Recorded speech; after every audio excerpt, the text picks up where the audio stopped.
Ambulance అనే వెంటనే మనం గుర్తొచ్చే వాహనం ఏంటో తెలుసా? 108. ప్రమాదం జరిగినప్పుడు కానివ్వండి, ఒక స్త్రీ డెలివరీ టైంలో కానివ్వండి, ఏదైనా అనారోగ్య సమస్యను బట్టి చావు బ్రతుకులు ఉన్న వారికి మనం ఫోన్ చేసిన వెంటనే 108 సైరన్తో మన ముందుకు రావడానికి అవకాశం ఉంది.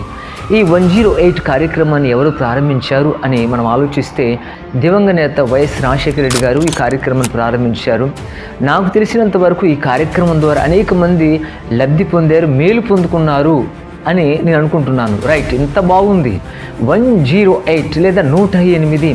ఇంతకు ఈ కార్యక్రమానికి ప్రారంభానికి ముందు ఏం జరిగింది, ఎలా ఈ కార్యక్రమాన్ని రూపొందించారు, దేనిని ఆదర్శంగా తీసుకున్నారు అని మనం ఆలోచిస్తే పరిశుద్ధ గ్రంథంలో నుంచి మత్తయి సువార్త 10వ అధ్యాయం 8వ వచనం, బైబిల్లో నుంచి మత్తయి సువార్త 10వ అధ్యాయం 8వ వచనం గమనించండి.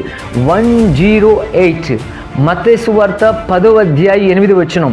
10వ అధ్యాయం అంటున్నాం, 8వ వచనం అంటున్నాం. ఇప్పుడు అధ్యాయము వచనాన్ని అలా ఉంచితే నెంబర్గా తీసుకుంటే 108 108.